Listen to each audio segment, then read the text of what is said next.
शारदादी च चतुर्धाराधनाफलं क्रमेणाहं ध्रुवं वक्षे स्वस्वरूपोपलब्धये. नमो सुजिनवाणी, नमो नमस्.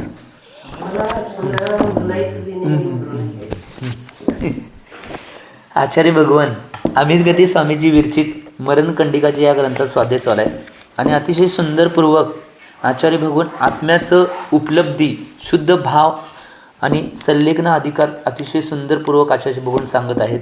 कालच्या भागामध्ये आचार्य भगवंतांनी दोन प्रकारच्या संलेखनाचं वर्णन केलं होतं. एक बाह्य संलेखन आणि एक अंतरंग संलेखना. त्यामध्ये बाह्य संलेखना आणि अंतरंग संलेखना असे दोन भेद करून त्यामध्ये काय संलेखना आणि कषाय संलेखना. कषाय संलेखना ही अंतरंग संलेखना आहे आणि काय संलेखना ही बाह्य संलेखना आहे म्हणून आचार्य भगवंतांनी सांगितलं. काल उत्कृष्टरीतीनं काल हे सांगितलं होतं. आणि यानंतर आता आचार्य भगवान बाह्य तपाचे भेद सांगणार आहेत. जे बाह्य तप सांगितलेलं आहे त्याचं तपाचे भेद सांगणार आहे. पहिला गाथा कंठस्थ करूया. 213 नंबरची गाथा. 213 नंबरची गाथा. त्यानंतर आचार्य भगवान काय सांगतात ते बघूया. अभुक्तिरवमोदर्यं वृत्ती संख्या रसोज्जनम कायक्लेशो विविक्ता च शय्या शोडा भैस्तपः. तर आचार्य भगवान इथं काय म्हणल्यात. अनशन, अवमोदर्य, वृत्तिपरिसंख्यान, रसपरित्याग, काय क्लेश और विविक्त शय्यासन रूप बाह्य तप 6 प्रकार का है. जे बाह्य तप आहे ते 6 प्रकारचे आहे. आपण याचं मागं बी वर्णन बघितले. अनशन, अवमोदर्य, वृत्तिपरिसंख्यान, रसपरित्याग, काय क्लेश आणि विविक्त शय्यासन. हे अनशन याचा अर्थ पूर्ण निरंकार उपास करणे याला अनशन म्हणतात. अवमोदर्य म्हणजे की नाही भुकेपेक्षा कमी खाणे याला म्हणतात. वृत्तिप्रसंख्यान म्हणजे कोणता तर नियम पकडून आहारला जाणे. आहारामध्ये असेल किंवा वृत्ती असेल दोन्ही बी चालते, असे एकच धरायचं नाही, याला वृत्तिप्रसंख्यान म्हणतात. रसपरित्याग म्हणजे आहारला जात असताना तर रसांची संख्या किंवा रस मी हे त्याग करून जातो असे त्याग करून जाणे. काय क्लेश म्हणजे जे उपसर्ग आणि परिसर शरीरावर येतात ते सगळे एक नाही समतापूर्वक सहन करणे याला काय क्लेश म्हणतात. आणि विविक्त शय्यासन म्हणजे की नाही एका आसनामध्ये झोपणे याला विविक्त शय्यासन म्हणतात. जसं सांगितले तसं प्रियंकासन. प्रियंकासन एक आसन आहे, बसण्याचा प्रकार आहे, काय त्याला बाधा नाही. ते एकदा वेळ आल्यावर सांगणार आहे. सोडा तिथे मी वेळ सांगतो. प्रियंकासन आहे, बरोबर आहे. अनशन तप के भेद और उनकी अवधी. आता एक एक तपाचं सगळं सांगणार आहेत वर्णन. अनशन तप म्हणजे उपास त्या पद्धतीने केले जाते आणि त्याचे भेद काय आहेत हे सांगायलात. 2 गाथेच्या माध्यमातून. सार्वकालिक मन्यच्च द्वेधा नशन मरितीम प्रथमं मृत्युकालिन्य द्वलता मानस्य कथ्यते 1 2 3 4 5 6 7 8 9 उपवासा जिनेस्तत्र षण्मासो वधयो मताः. तर आचार्य भगवान इथं काय म्हणतात. सार्वकालिक और असार्वकालिक भेद से अनशन 2 प्रकार का है. सार्वकालिक आणि असार्वकालिक अशा भेदांना अनशन हे तप म्हणजे उपास 2 प्रकारचा आहे. इनमें से पहिला सार्वकालिक अनशन मरण समय में होता है. म्हणजे यातला पहिला जे सार्वकालिक आहे ते मरण कालामध्ये म्हणजे कायमस्वरूपी त्याग करतोय त्याला सार्वकालिक म्हणलेलं आहे. दुसरा असार्वकालिक अनशन वर्तमान में अर्थात दीक्षा दिन से सार्वकालिक अनशन ग्रहण के पूर्व समय तक होता है. म्हणजे दीक्षा घेतल्यापासून मरण समयचे सार्वकालिक येत नाही तोपर्यंत अनशन मध्ये आधी करतोय की नाही आपण उपास त्याला असार्वकालिक म्हणलेलं आहे. सार्वकालिक याचा अर्थ काय माहिती आहे. हां, सार्वकालिक याचा अर्थ म्हणजे कायमस्वरूपी त्याग करायचे 4 प्रकारचे आहार. म्हणजे मरण समयला संलेखना घेतल्यावर यम संलेखना घेतली जाते त्याला सार्वकालिक म्हणतात. आणि असार्वकालिक काय आहे. दीक्षा घेतल्यापासून मध्ये आधी अष्टमी चतुर्दशी असेल किंवा 1 आड 1 उपास 2 आड 1 उपास असं उपास करतोय की नाही त्याला असार्वकालिक म्हणतात. 1 2 3 4 5 6 7 8 और 9 आदि उपास करना असार्वकालिक अनशन है. म्हणजे 1 उपास करणे, 2 करणे, 3 करणे, 4 करणे, 5 करणे, 6 करणे, 7 करणे, 8 करणे, 9 करणे, 10 आदी उपास करणे की नाही हे सगळं असार्वकालिक आहे. इन उपासों को निरंतर करने की उत्कृष्ट अवधि 6 मास की है, ऐसा जिनेंद्र ने कहा आहे. आणि असार्वकालिक उपास आहे की नाही हे 6 महिन्यापर्यंत करू शकतोय असं जिनेंद्र भगवंतांनी सांगितलेलं आहे. सार्वकालिक एकदाच करतात. ज्यावेळी यम सल्लेखनं आम्ही ग्रहण करणार आहे त्यावेळेस तेवढं सार्वकालिक केलं, म्हणजे कायमस्वरूपी त्याग करायचा, त्याला सार्वकालिक म्हणतात. आणि असार्वकालिक म्हणजे मध्ये आधी उपास करणे, आता माताजी करल्यात तसं, किंवा आम्ही कधी तर केसलोच असेल, अष्टमी चतुर्थी असेल, कधी उपास करतोय, ह्या गोष्टी कधी तर ह्या गोष्टी करणे म्हणजे असार्वकालिक आहे. आणि कायमस्वरूपी सगळं त्याग करून देणे सार्वकालिक त्याला म्हणतात असं गोष्ट. अनशन तपसे लाभ, आणि ह्या उपासामुळं नाही किंवा या 2 भेदामुळं काय लाभ होते आम्हाला हे सांगायला आता पुढच्या गाथेच्या माध्यमातून. बहुदोषा करे ग्रामे प्रवेशो विनिवारित संयमवर्धित पूत कुर्वाता नशनम तप. तर आचार्य भगवान इथं काय म्हणतात, अनशन तप अर्थात उपवास करने से बहुत दोषों का आकार ऐसे ग्राम आदि का प्रवेश रुक जाता है, संयम की वृद्धि होते और आत्मा में पवित्रता आ जाती है. म्हणजे अनशन तप केल्यामुळं, उपवास केल्यामुळं की नाही बरेच दोष आहेत की नाही ते दोषसुद्धा थांबतात आणि ग्रामात प्रवेश आधी तो सुद्धा थांबतोय. म्हणजे ते काय आहे ते पुढे सांगणार आहे सोडा. आणि त्याच्याकडून संयमामध्ये वृद्धी होते, संयमामध्ये, आणि आत्मा पवित्र होते. अनशन उपासमा किती महत्त्वाचं आहे बघा, हे करणं आवश्यक आहे जेवढं जमल तेवढं. ग्राम आदि में के प्रवेश को दोषों का खजाना क्यों कहा गया है, ग्रामा आदीमध्ये प्रवेश करणे हे दोषांचा खजाना का म्हणलेला आहे हे सांगायला. आहारार्थ ग्राम आदि में जाने से समय बहुत लग जाता है, राग द्वेष के निमित्त बहुत नाना प्रकार के दृश्य दिखाई देते हैं. गावामध्ये ते विविध जनसंपर्क होने से विविध प्रकार के संकल्प विकल्प की उत्पत्ति होने लगती है.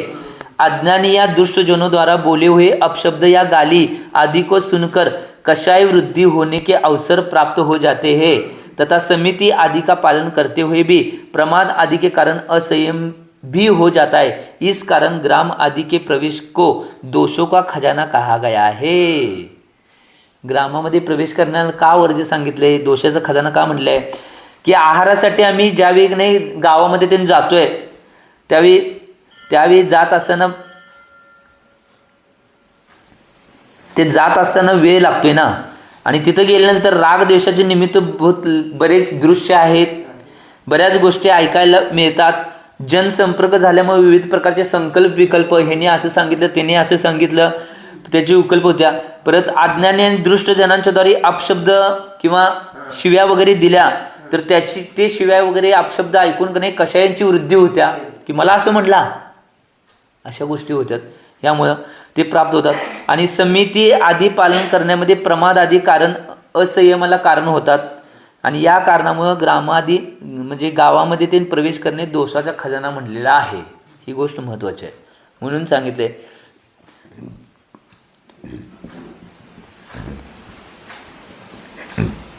पुढच्या आता ह्याच्यामध्ये आचार्य भगवान सांगतात, अवमोदर्य तप के कारणभूत आहार का प्रमाण. अवमोदर्यने जे तप आहे म्हणजे भुकेपेक्षा कमी खायचं, ते कसं खायचं, त्याचं प्रमाण काय आहे, त्याचं कारण काय आहे हे सांगतात. हां, उनोदर त्यालाच अवमोदर्य म्हणतात. अवमोदर्य आणि उनोदर्य एकच शब्द आहे.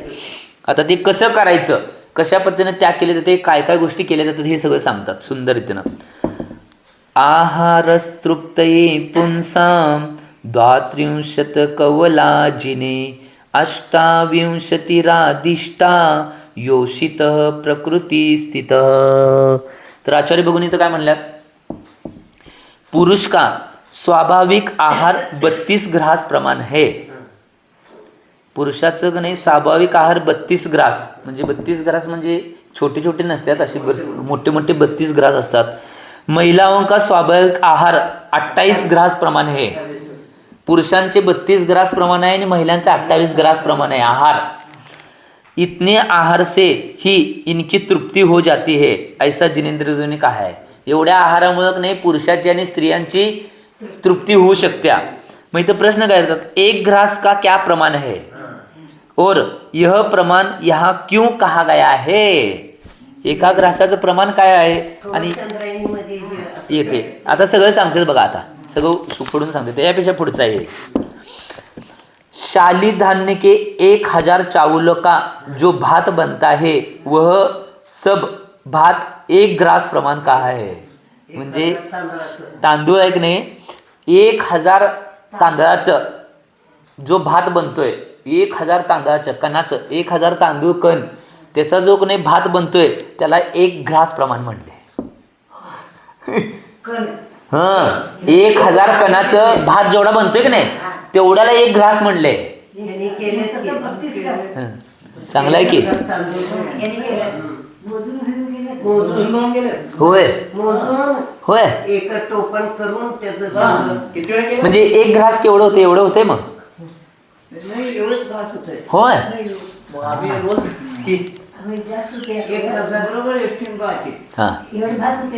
तिने मेजून केलं. कवलचंद्र यानं बी झालंय तुमचं.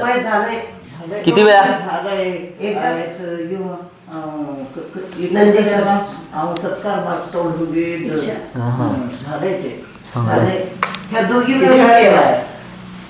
किती वेळा केलं विचारलं. ठीक है. ऐसे 32 एवं 28 घास का आहार क्रमशः पुरुष और महिला का कहा गया है. म्हणजे 32 आणि 28 म्हणजे पुरुषांचे 32 आणि महिलांचे 28 असं क्रमशः पुरुषांचे आणि महिलांचे आहार सांगितले आहेत. प्रमाण से कम आहार ग्रहण करना यह अवमोदर्य तप का लक्षण है. आणि जे प्रमाण सांगितले त्याच्यापेक्षा नाही कमी ग्रहण करणे याला अवमोदर्य तपाचं लक्षण म्हटलेलं आहे. अतः यह आहार का प्रमाण निर्धारित किया गया है, किंतु यह प्रमाण प्रकृतिस्थ पुरुष और महिला का है. ज्यांची प्रकृती चांगली आहे त्यांचंही आहार प्रमाण आहे. नाही सगळ्यांना लावायचं नाही. एवढं कसं खातील. नहीं. सभी स्त्री पुरुषों के ग्रास और आहार का प्रमाण समान नहीं होता. सगळ्या पुरुषांचा आणि सगळ्या महिलांचा समान आहार असू शकत नाही. आता इथं प्रश्न काय करतात. किसी व्यक्ति की उदर पूर्ति 25 ग्रासों से हो जाती है, 32 ग्रासों की अपेक्षा 25 ग्रास कम है, तब क्या उसका वह आहार भी अवमोदर्य तप कहा जाएगा. समजा आता तुम्ही 28 ग्रास सांगितले आणि 32 ग्रास सांगितले, मग काय काय पुरुषांचा नाही जर 25 ग्रास आहार असेल तर तो त्यांचा अवमोदर्य झालं काय असे विचारलेत प्रश्न. त्यांचं होऊ शकते. काय आता उत्तर देतात बघा. नहीं, यहाँ अवम का अर्थ न्यून और उदर का अर्थ पेट है. अतः स्वाभाविक आहार से न्यून आहार उदर को देना अवमोदर्य तप का लक्षण होगा. म्हणजे त्याचा का नाही जर 25 ग्रास आहार असेल तर 25 पेक्षा कमी करायचं मग अवमोदर्य होते. त्याची कॅपॅसिटी किती आहे हे एक प्रमाण सांगायचं म्हणून सांगितलं. सगळ्यांचं असं असू शकत नाही. आता माझं समजा प्रमाण आहे 15 ग्रास समजा, तर 15 ग्रास इथं 25 त्यांनी 28 32 प्रमाण दिलंय पुरुषांचं. मग आम्ही 15 खाणे म्हणजे आमचा अवमोदर्य आहे काय. नाही होणार. नाही, माझं 15 ग्रास प्रमाण आहे की नाही त्याच्यापेक्षा मी कमी करायचं त्याला अवमोदर्य. ही गोष्ट महत्त्वाची. हा, त्यांची ताकद किती ग्रासाची आहे त्याच्यापेक्षा कमी करणे हे अवमोदर्य आहे. ही गोष्ट महत्वाची.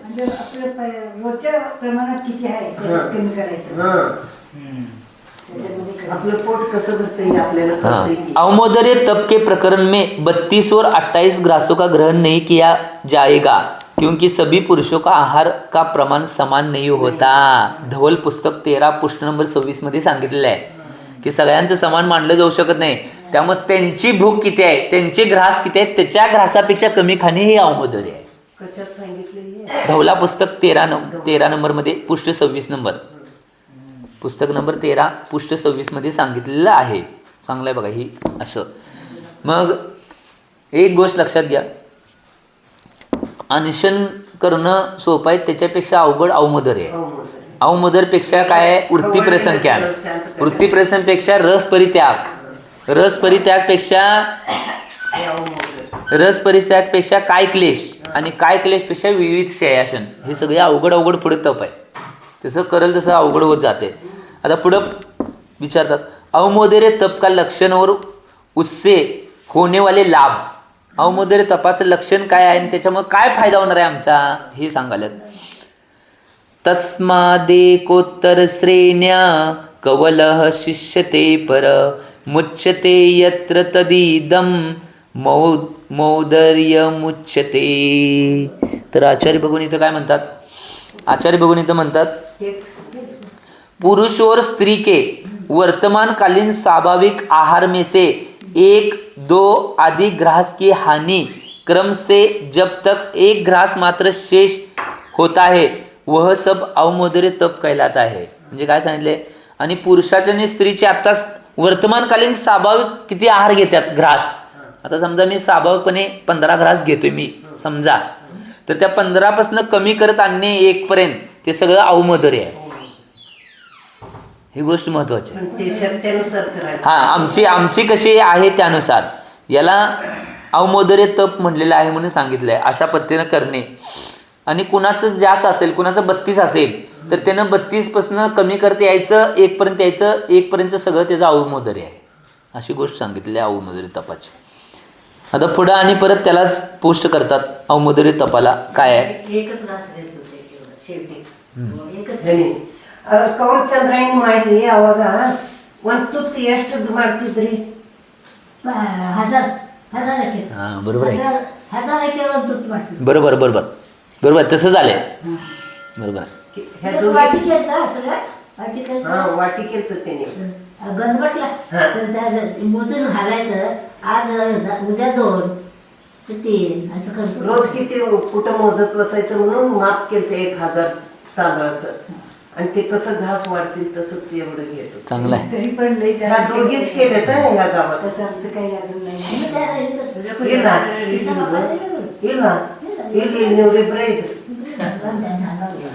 पुढं परत तेच पृष्ठ करतात पुढच्या गाथेमध्ये. निद्राजय समाधानम स्वाध्याय संयम पर ऋषिक निर्जय साधोर वमोदर्यतो गुणा. तर आचार्य भगवान इथं काय म्हणतात? अवमोदर्य तप करने वाले साधू निद्रा पर विजय प्राप्त कर लेते हैं. अवमोदर्य करणारे साधू आहेत ते निद्रावर सुद्धा विजय प्राप्त करतात. किती महत्त्वाचं आहे बघा. उन्हें जितना और जैसा आहार प्राप्त होता है उसी में संतुष्टता हो जाते है. आणि प्रत्येक समयाला ह्या अवमोदर्य तपामुळे नाही जेवढा त्यांना आहार प्राप्त होईल त्यामध्येच ते संतुष्ट आणि समाधानी असतात. हां. स्वाध्याय में प्रमाद नहीं आता. स्वाध्यायामध्ये प्रमाद येत नाही. संयम की पालना भली प्रकार हो जाती है. संयमाचं पालना योग्य पद्धतीनं होते म्हणून सांगितले. इंद्रिय विजय गुण की भी प्राप्ती हो जाते. आणि इंद्रिय विजय गुणाची सुद्धा प्राप्ती होते अवमोदर्य तपामुळे. एक अवमोदर्य तप असा आहे की याच्यामुळे एवढ्या सगळ्या गुणांना ते एक अवमोदर्य तप हे प्राप्त करून देते म्हणून सांगितले. एवढे महत्व केले की बऱ्याच जणांनी केले की. कवरचंद्रयन बरेच जण नाही, बरेच जण केलेत. बरेच जण आहेत. नाही असं काही नाही. मी काय असं बघितलं बऱ्याच जणांनी केले. असं काय त्यांचं सांगू शकत नाही. कथे बी आहेत की, कथा बी आहेत आणि आत्ताचे बी बऱ्याच महाराजांनी केले अवमोदर्य. ते कवलचंद्रयान याचा अर्थ काय माहिती आहे काय? कवलचंद्रयान व्रत आहे ते अवमोदर्य नव्हं. कवलचंद्रयान हे वेगळं व्रत आहे. कवलचंद्रयान याचा अर्थ काय म्हणजे काय? जसं का नाही चंद्र कलानं वाढत जातोय आणि मोठा होतोय तसं एक एक घास वाढवत जायचं आणि एक एक घास उतरत यायचं. याला कवलचंद्रयान म्हणतात.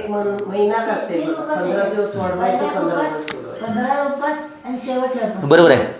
बरोबर आहे की बरोबर आहे. तसंच केले जाते. नाही त्यांनी हे केलेत कुठलं ते नाही श्री निष्क्रियत्व ते त्यांनी बी केल्यात. परत ह्यांनी केल्यात. आचार्य भगवान विद्यासागर महाराजांचे शिष्य चंद्रभूष सागर 3 वेळा केल्यात. 9चं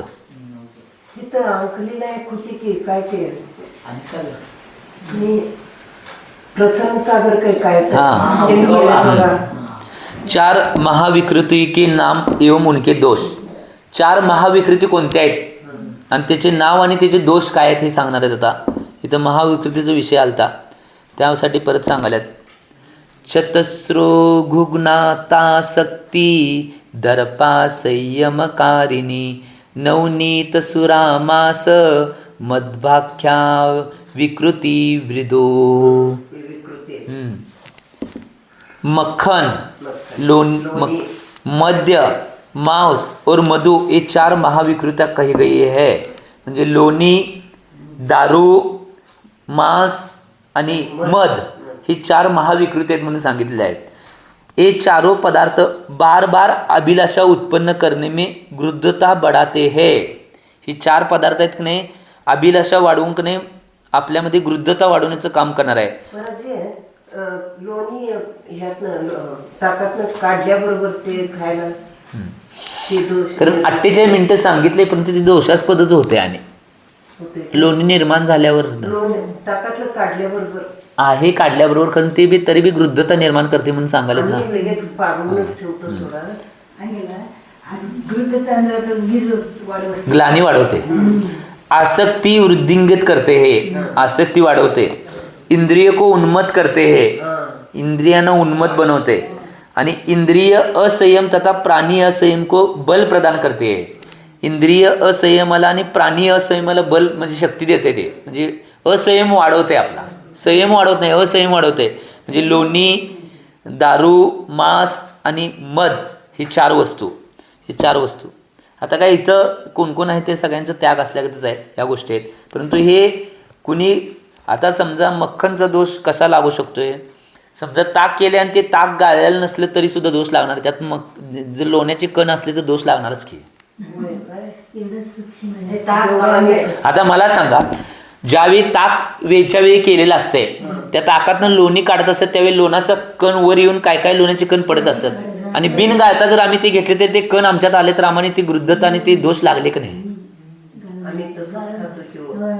अर्धा शब्दातच होतं. त्यामुळं मी तर कधी गाळलेला असल्याशिवाय घेत नाही. पहिला विचारतोय गाळलेला असलं तरच घेतोय. कारण की या गोष्टीचा दोष लागतोय म्हणून अशा त्या गोष्टीचं पालन आम्ही करायला पाहिजे. आम्ही लहान होतो त्यावेळी गाळायचं थोड्यात नाही, आम्ही लहान आम्ही लहान होतो त्यावेळी गाळूनच ताक देत होतो आमच्या आत्या.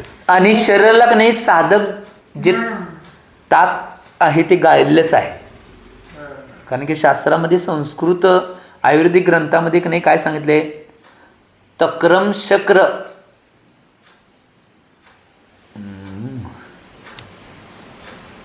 काहीतरी एक शब्द मांडलाय म्हणजे इंद्र सुद्धा का नाही ताकाला का नाही लालायत असतात हे सांगितलंय.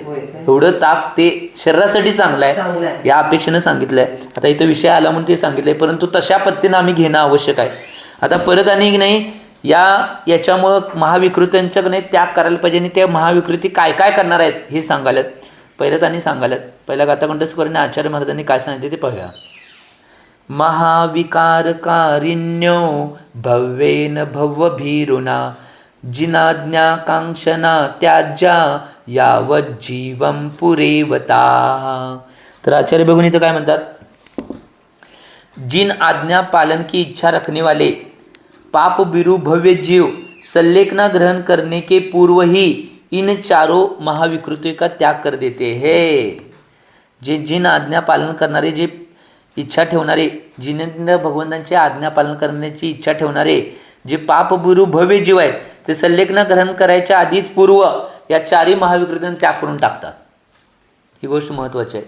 आम्ही याचं चिंतन करणं आवश्यक आहे. त्यामुळं हे आता साधारण श्रावकांच्या बाकीच्या अपेक्षेने सांगितलं आहे. मग तुम्ही म्हणाल साधू असते साध्वी असतील त्यांनी आधीच त्याग केलेलं असते हे सगळं. कारण की या महाविकृत्या सगळ्या त्याग केलेल्या असतात आधी. त्यामुळे हे सांगितले ते साधारण जीवांच्या अपेक्षेनं सांगितलेलं आहे. आता पुढचं जे तप आहे रसपरित्याग. रसपरित्याग कशा पद्धतीने केले जाते काय काय केले जाते हे सांगण्यासाठी गाथा देतात. पहिला बघूया की रस त्याग तप हे काय आहे. रसपरित्याग हे तप काय आहे हे सांगायला. गुड तेल दधी शीर सर्पिशां वर्जने सती देशता सर्वता ज्ञेयम तप साधो रसोज्जनम. तर आचार्य बघून इथं काय म्हणल्यात. आचार्य बघून इथं म्हणतात साधु के द्वारा गुड़, तेल, दधी, दूध और घृत आदि रसों का पूर्ण रूप से या 1-2 आदि का त्याग करना रस त्याग तप कहलाता है. म्हणजे गुळ साधूंच्या द्वारा गुळ, तेल, दही, दूध आणि तूप या रसांचा का नाही पूर्ण रूपानं किंवा 1-2 आदींचा त्याग करणे याला रस त्याग म्हणतात. 1 2 3 4 5 नाही, मर्यादित सगळ्या रसांना सोडू शकताय पूर्ण रूपानं आणि 1-2 बी सोडू शकताय. कायमचं नाही, ते संलेखनासाठी नाही विषय. रस त्याग काय आहे हे सांगाल. चालते की तुमच्या ह्यानं कसं तुमची शक्ती अनुसार कशा असेल असेल त्या गोष्टी सोडलं तर चालत नाही. चालते की काय बात आहे. त्याला बी रस त्याग म्हणतातच की. 1 सोडून दे, 2 सोडून दे किंवा सगळ्या रसांना त्याग कोणते तरी रस त्याग आहेच. पण कायम काही मर्यादित तुमच्या शक्तीनुसार हो. तुमचं काय चालू आहे हे काय संलेखनाचा विषय सांगितला असं नाही. रस परित्याग हे काय तप आहे हे सांगायला तो यापेक्षा. जेवण केलं तरी चालतंय. आता शंभू सागर षटरस त्याग आहेत. हां क्षयमसागर बी होते आपले. त्यांनी बी होते की त्यांनी केलतंच की. कन्या ताक आणि ते हे घेत होते नुसता भात.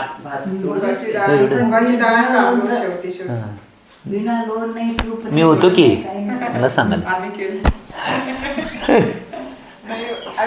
आचार्य बघून सांगाल्यात इथं महत्त्वाची बाब आहे. परत अनेक नाही कशा पद्धतीनं हे सगळे रस त्याग केले जाते हे सांगाल्यात. अनशनम नीरसम शुद्धम शुष्कम साधु शीतलम भुज्यते समभावेन साधो निजितेंद्रिया. तर आचार्य भगवान सांगाल्यात इथं सांगाल्यात जिन्होंने इंद्रियों को अपने वश में कर लिया है. काय म्हटलं बघा. वे साधुजन भोजन नीरस हो, शुद्ध हो अर्थात अन्य शाक दाल आदि के मिश्रण से रहित हो, वृक्ष अर्थात घी तेल आदि से रहित हो, स्वाद रहित हो या ठंडा हो, उसे समता भाव से ग्रहण कर लेते हैं. त्यात विकल्प करायचं नाही हे सांगायलात. ज्या साधूंनी इंद्रियांना वश केलेलं आहे कुणाला बी जमत नाही. ज्यांनी इंद्रियांना वश केलेलं आहे ते साधू नीरस भोजन मिळून दे फक्त शुद्ध पाहिजे आणि अन्य शाक दाल आदी असे मिश्रित दोष लागलेला असा कोणता भोजन नसो त्यानं रहित. वृक्ष असून दे किंवा तुपासहित असून दे, या सगळ्या स्वादसहित असून दे अथवा रहित असून दे, गरम असून दे थंड असून दे. गरम काही येतच नाही. आजकाल काय काय ठिकाणी गरम यायला आहे सोडा, परंतु येत नाही कारण की करून ठेवलेलं असते कवाने त्यानंतर गरम कसं येणार. ह्या सगळ्यामध्ये समताभाव ग्रहण करून ते साधू आहार ग्रहण करतात. चूल होतं त्यावेळी गरम ह्या गोष्टी महत्त्वाच्या. त्यामुळं ते साधू कशा बी पद्धतीचा आहार मिळून ते त्यात समताभाव टिकून आपल्या शरीरासाठी आवश्यक आहे तेवढा मोक्ष मार्गासाठी ग्रहण करतात आणि सोडून टाकतात. कारण की इंद्रियानं वश केले त्यांनाच हे जमते. ज्यांना नाही जमत मग त्यांचा विकल्प होते. हे असं का केलं आहे तसं काय